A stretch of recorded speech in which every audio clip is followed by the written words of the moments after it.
Hey, what's up? This is Guillermo Izquierdo from Angelus Apatrida, and I'm blowing it up at capital ChaosTV.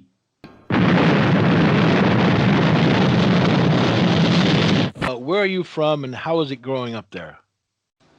Well, from Spain. My city is called Albacete. It's a small town in the southeast of the country, and things are pretty fine. Okay, we're in a global pandemic, and it's again lockdown here in our country, but doing fine. Was music a big part of your upbringing?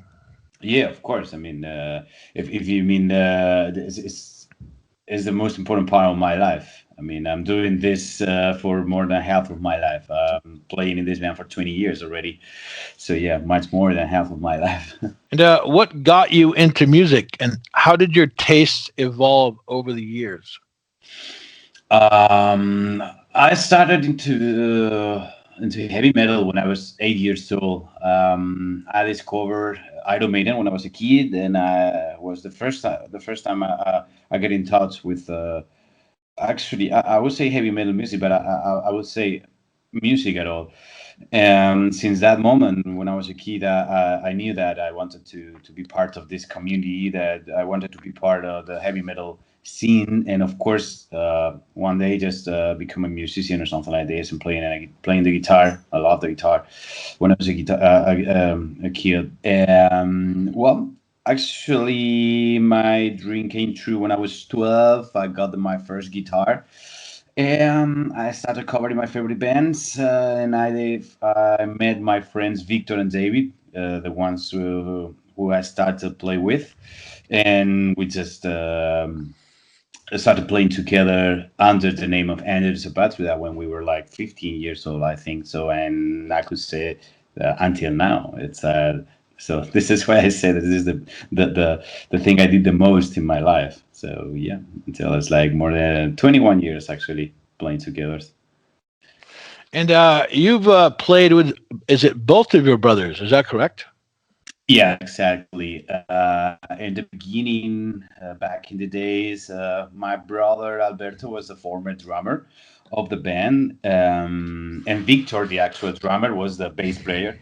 And the nowadays bass player Jose, my elder brother, he was formerly one of the guitar players because it was just like a band of friends playing together. So we were like three guitar players, and we were just reaching and doing all the stuff. So yeah, actually we're all the same guys since the beginning. But yeah, it just started like the band of my brothers and the band with my friends. We just mixed up, and this is what happened.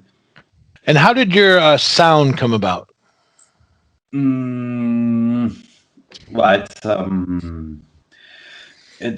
we started like a classic heavy metal band because we were covering all the favorite bands, and during all these years, just it came like naturally that we started to sound like this kind of aggressive, like kind of thrash metal band. We never thought about what kind of music we would like to play. We just wanted to play heavy metal music. In the beginning, we got another singer. He was playing more like he was singing more like classic heavy metal, so super high vocals and stuff. So the day he left the band, and I took over the singing thing.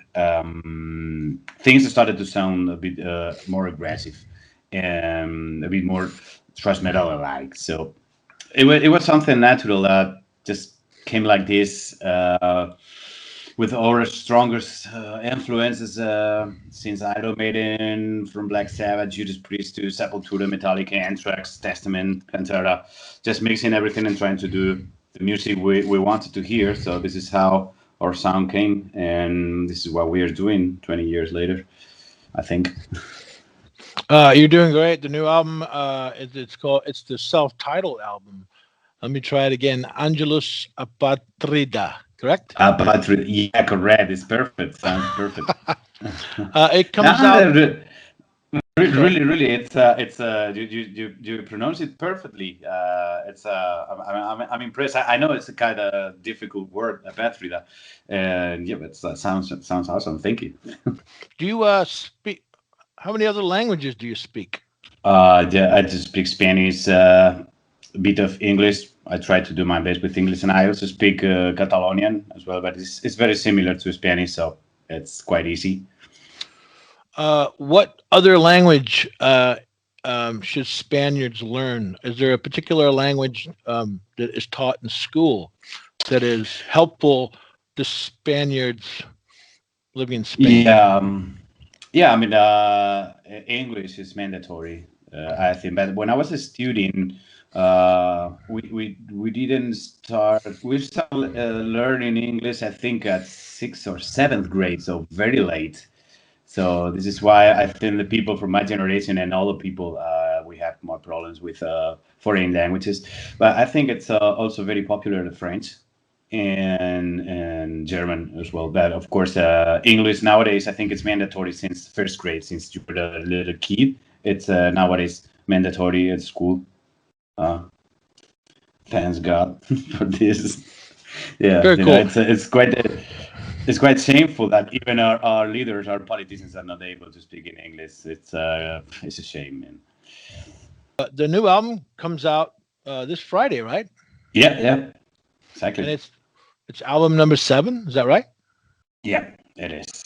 And it's like the 4th or the 5th album via Century Media. Is that right? Yeah, it's the 5th one. Yep.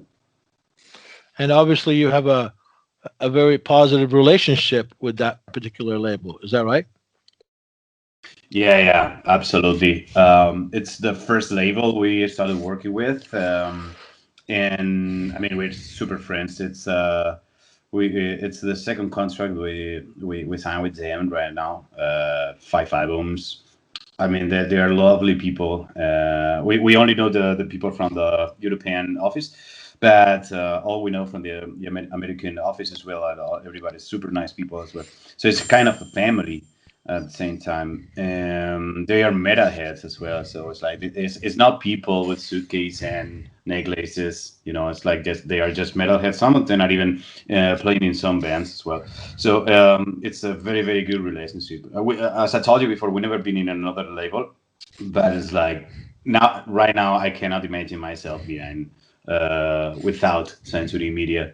It's I mean we're super happy with this. They believe in us. They took us when we were absolutely nothing in Spain, and they contributed to make the band a big band in Spain, and they are contributing to make the band like a very important band in the rest of Europe. And of course they are starting right now to spread the band in the rest of the world, especially in North America, which is the most important market in the world, I would say, of course, for heavy metal. Yeah. And they're also known for quality bands. Wouldn't you agree with that? Yeah, of course. It's not just the concept, but when I was a kid, a lot of my favorite bands were from Century Media. Just remember Alchemy, Ice Earth, or I don't know, other bands like Sentence or Running Christ, In Flames, of course. So yeah, definitely. I mean, together with other labels like Nuclear Blast and Miller Blade, is like one of the most important labels all over the world. So when this agreement came in 2009, it was like kind of a dream come true. And yeah, a lot of incredible bands came from there. So it's like Unacol from, and especially from small countries and with not a very good tradition of or an important tradition of exporting bands like Italy or Portugal, but they got bands like Moonspell or Lacuna Coil, for example. So yeah, it's they took over of course the most important band in Spain right now. So yeah, it's quality metal as they say. You brought up Iced Earth, who are much in the news here in America. Yeah, sadly, I know. Does his involvement in the insurrection in America, does that change your fan of his music, your love for his music at all? No, not at all. I mean, I try to keep separate, that kind of things, especially in a band like Ice Earth. which I started listening to them when I was a kid, and especially the John Saffer guitar playing was, in my opinion, is one of the best right hands playing ever. And I mean, it when I was a kid, I spent a lot of time playing Eister riffs. Was one of my main influences to playing rhythm guitars. So yeah, of course, whatever happened, I don't care. I just get the great albums, the great music, and it's I just. I mean, I don't know Jonah. I don't know nothing about him. I just know what happened in the news. Of course, I don't agree with that, and I think it's a very, very, very bad thing. But I just stay with the music because I still love the music, and that's the most important thing for me right now. Do you and other Spaniards that you know have the same fear and mistrust of your government as many over here apparently do? Well, I think the governments all over the world are really fucked up, and yeah, of course, in Spain, it's a huge tragedy. What's going on with the pandemic situation as well. But I mean, it's like we live in a democracy, and one very important rule in the democracy is just to respect the elections and to respect what the people voted. I think so. Yeah, of course, we got a lot of problems here in Spain as well.